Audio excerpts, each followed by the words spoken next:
Hi, today we're going to start talking about your sources that you're going to be using for your paper. This is going beyond your annotated bibliography. This is going beyond just your research. This is finding the sources that you're going to actually be reusing in your writing, and then actually finding the sources and using them. So when you're looking for sources, you want to make sure that you have reliable sources. You want to get it straight from the horse's mouth. That's what this picture represents. The source reliability straight from the horse's mouth. So when you're trying to figure out if something is reliable source and you're not really sure, you can talk to a librarian. There's many librarians that you can just call on the phone and talk to them about. Many libraries will offer that service.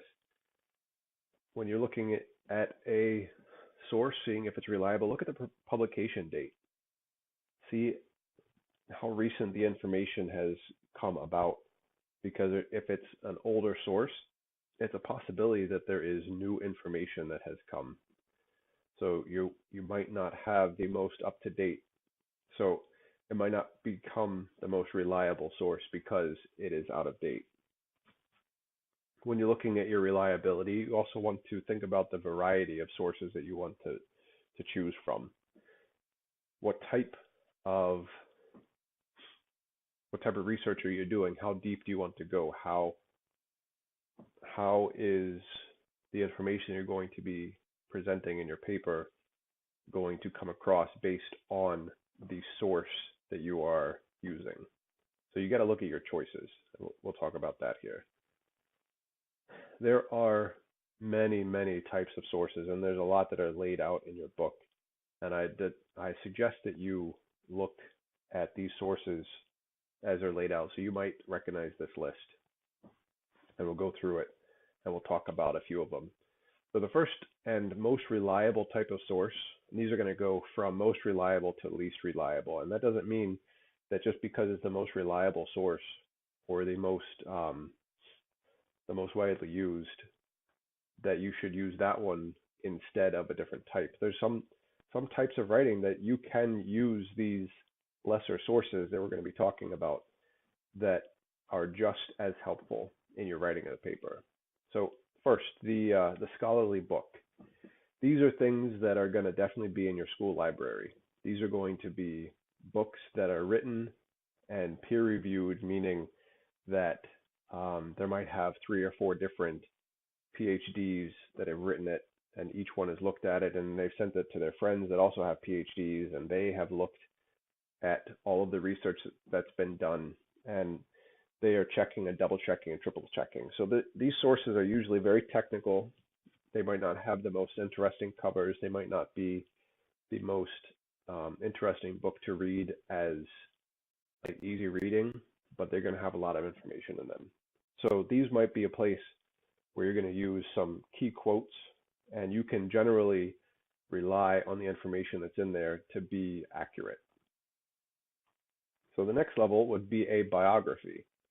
And a biography is a book that is it's written about somebody. And for a biography to be considered reliable, they're going to have pages and pages and pages of research that they're going to show that they have done for the for coming up with the story of the person's life that they're telling. I'm reading a biography about Mr. Rogers right now. I'm just into the first chapter, so I've just begun it. But even within that first chapter, there are interviews with his producers. There's interviews with writers from the show. There's discussions with people from networks. There are different descriptions of video archives that have been used. And there's even histories talking to some of his old classmates, that kind of thing. So there's deep information that has been dug into the biography. So that's a very reliable source, as long as the people that you're getting information from are reliable. But let's not go into that. So the next would be a scholarly article. Scholarly articles, much like scholarly books, are generally um, generally very academic in nature. They might not be the prettiest. They show up in journals instead of a magazine or a newspaper. A scholarly article will um, be able to be found in your library, and you can find them very easily in a library about a bunch of different things.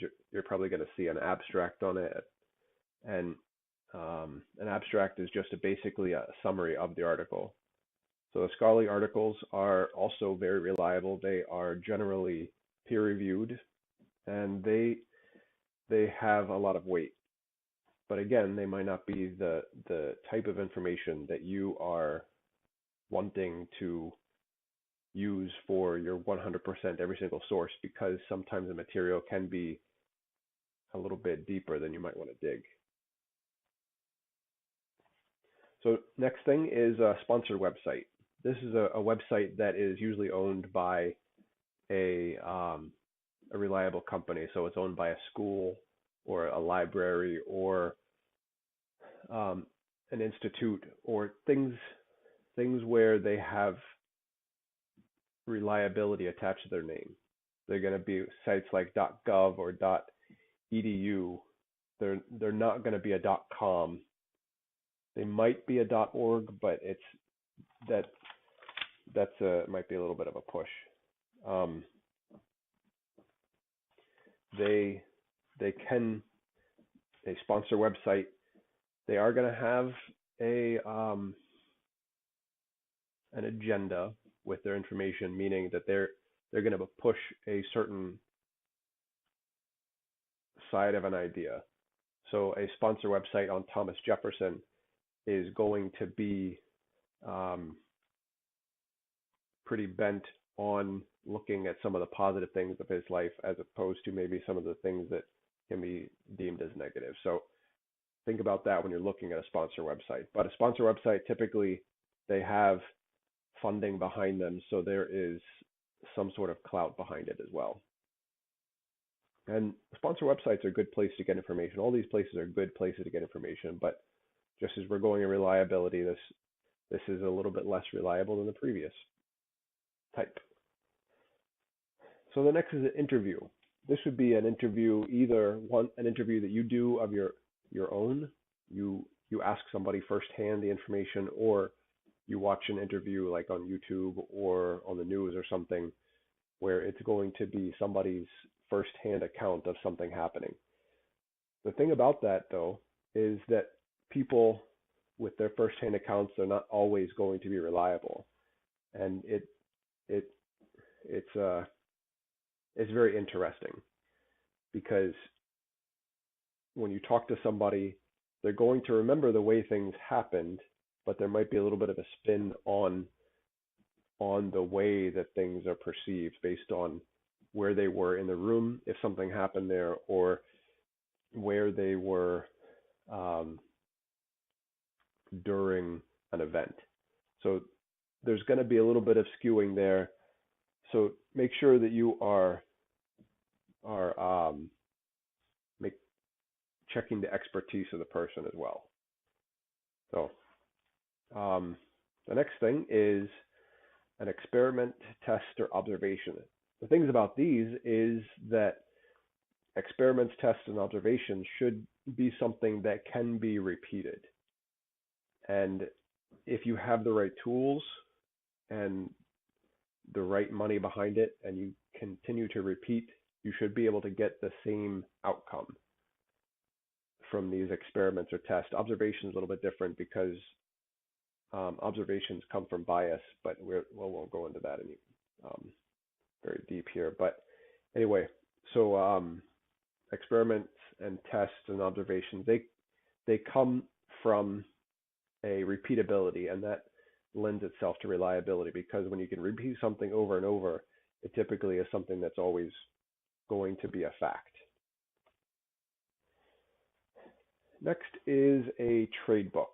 Trade books are a piece of nonfiction, and most likely you're not going to find them in your school library. If you have a very large school library, sure, it's going to be there, but Um, they are found in bookstores and some public libraries, but not really in the college library. And they're designed for commercial consumption, and they usually don't have um, a scholarly bend in their language. They might be a little bit looser with their terms.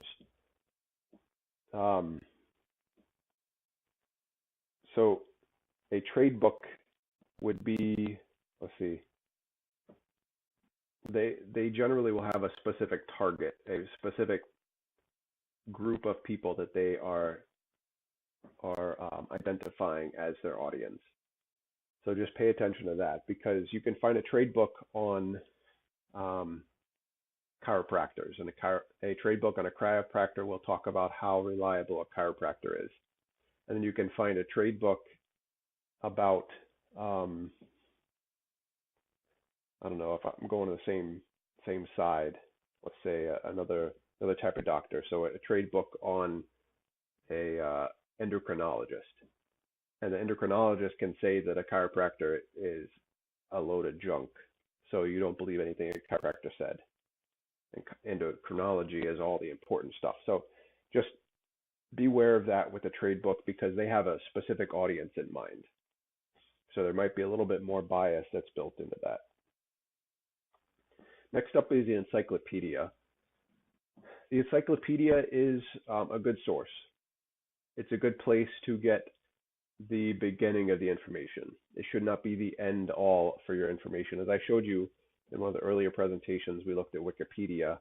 And I showed you how the Wikipedia articles were written and how there were sources within the article and the Wikipedia entry. And that's how encyclopedias are. They are built with a bunch of information that's a brief survey of the information that you're looking up. So it's a place where you can get some information, and it might be a jumping off point that you're going to use. So magazines, these are very similar to a trade book where they've got a targeted audience. Look at the teen magazines, or some of the women's magazines, or even some of the men's magazines that are out there. There's a definite target to them. You're not going to find a magazine that's just general information. There's not like the magazine of everyday stuff. That just doesn't happen. There's those magazines that's specific to certain things. There's interior design magazines, but there's probably also magazines that are just about wardrobes within interior design. So when you're looking at magazines and you're thinking about the targeted audience, think about how that will relate to the information you're looking for. So there's going to be a bias with the magazine, and there's going to be a specific target within the magazine. Some magazines are definitely scholarly, more scholarly than others, but you've got to look at the source reliability within those. And that's the same with newspapers. Newspapers are even a little bit less fact-checked than a magazine article or a scholarly article. Not a little bit. They're a lot less fact-checked because there's not a lot of time to do that. A newspaper typically will come out daily. Sometimes some newspapers, I don't know if they do this anymore, but they might come out 2 times a day. And these, because of the speed with which they are produced, there's not a lot of time for the fact checking in the same manner that they would in a different type of article. Now, there are larger newspapers, and they do have a fact checking because they don't want to get sued or found to be unreliable. But still, because of the speed with which they go, they're not going to be a deeply written piece of information. So a newspaper is a decent source. It's a good place, a jumping off place, maybe somewhere that you're going to find 1 or 2 pieces of information that you're looking for, but it's not going to be the main source of your writing. And then a listserv. Listservs are a mailing list that you're basically on, where people are sending, or it's automated even, where they're sending you different information about a subject. And these are good. These are good as an idea builder, but it's not great. So take your listservs with a grain of salt and use them just to generate ideas, but not really for a place for facts, because the information coming within the listserv, it can come from so many different places. And the last thing I'm going to talk about is an individual website. This could be a website that I started, a website that you started. It's going to be my personal information. I might not back it up with anything. I might just write and then hit post. And just because it's my opinion, I feel like everybody needs to know about it. So when you're looking at an individual website, this again might be a place where you get a germ of an idea and then you look it up in a few different places to see if this person is telling the truth or being biased or something. So be wary with individual websites. So you've got all these different types of sources you're going to look at. And as you're working, you've got to then evaluate the sources. So think about them in different ways. Sources can be a primary source or a secondary source. So a primary source would be this is an example of primary source. So a novel is a primary source. A secondary source is an article or a paper or even a scholarly book that's written about that novel. So it's a review of it. So a primary source is basically straight from the horse's mouth. A secondary source is talking about what came from the horse's mouth.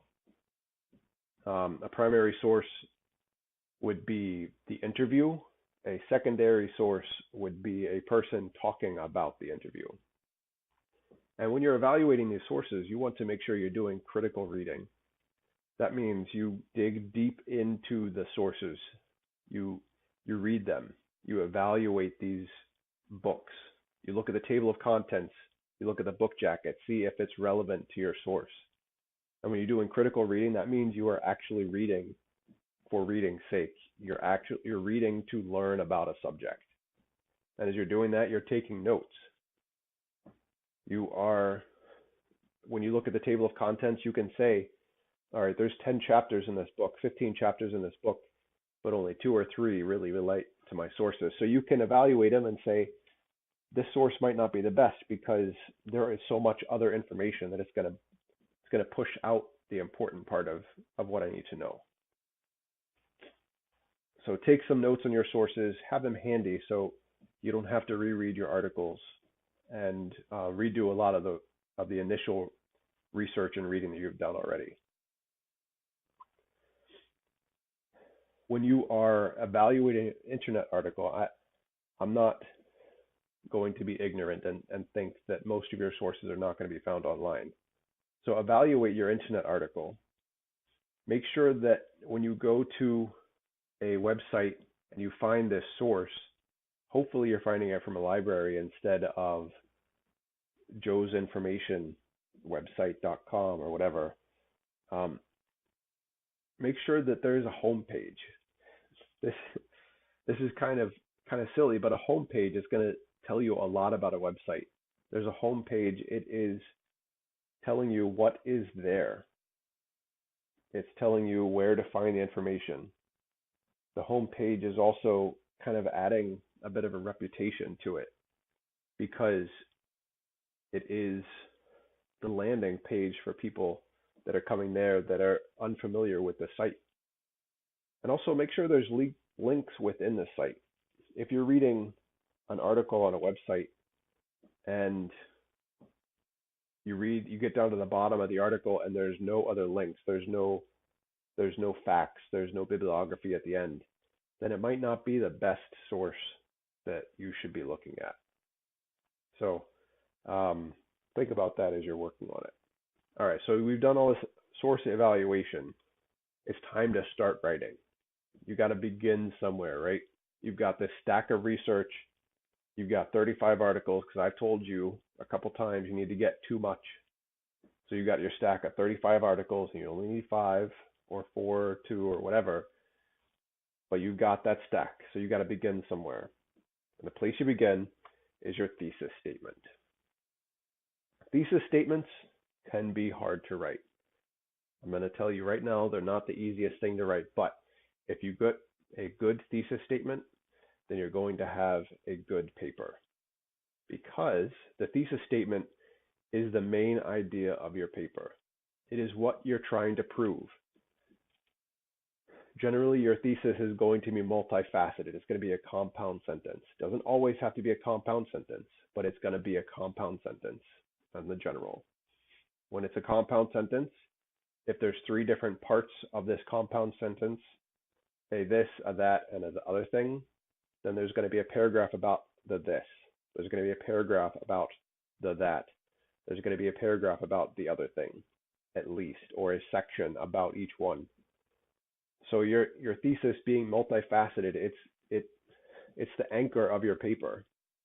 And your thesis should be a definitive statement. Please do not say your thesis will be something that starts, this paper will be about. I will ding you. I will say, this is not a thesis. Tell me what your paper is about. Don't tell me what it will be about. Instead of saying, this paper will be about the fall of the Roman Empire and how it changed things. Wrote, the fall of the Roman Empire changed things. It's much more definite, much more definitive, instead of this paper will be about. Don't tell me what your paper will be about. I don't want to see that phrase. Just write what your paper will be about. So your thesis statement, sorry, that was a bit of a soapbox, but anyway, it will definitely help you make a stronger paper if you stay away from this paper will be about. Anyway, so your thesis statement is also built from your research. So you've taken all this information and you found some interesting points within your research. So you're building your thesis statement from this research. And then through your paper, you're proving it with the research. So you're proving this with research. You're proving the that with research. You're proving the other thing with research. You're using all of the research that you've done, and you are showing that you know what you're talking about.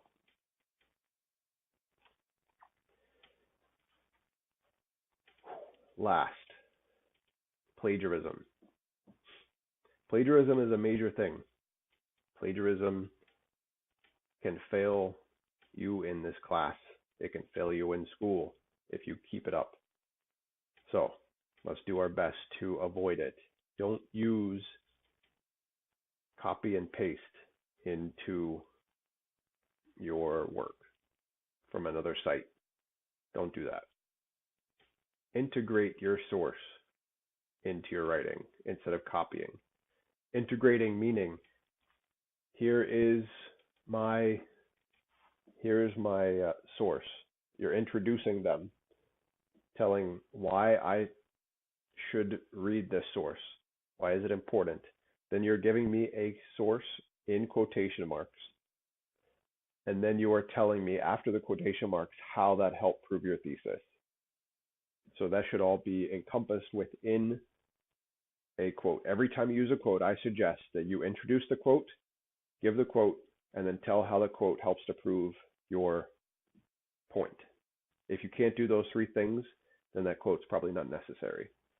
So integrate the source instead of just copying sections and sections of your writing.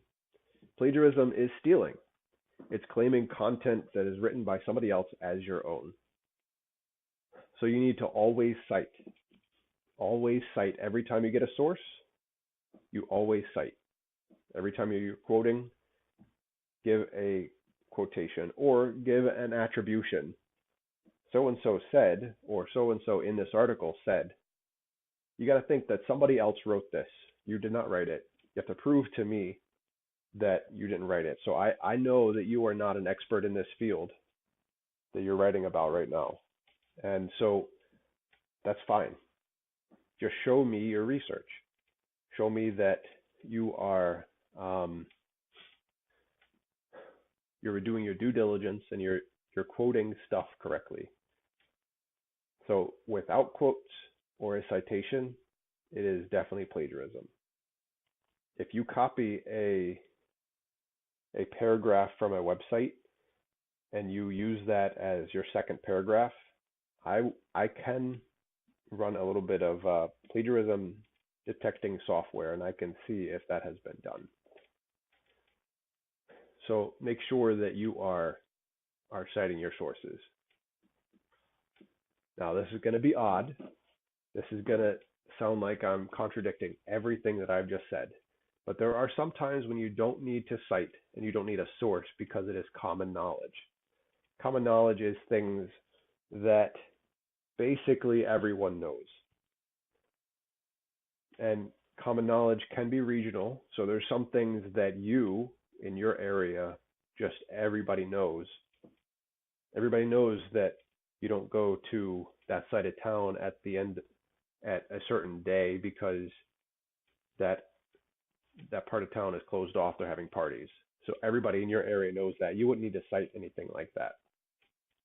Common knowledge is George Washington was the first president. You don't need to find a source that says George Washington was the first president and then put David McCullough's name next to it. So common knowledge is not something you need to cite, but you got to make sure that it is common knowledge. If it's something you just know off the top of your head, then it's very possible that it is common knowledge.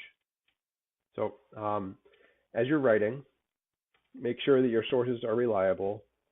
Make sure that you are not copying anything. And have a great week.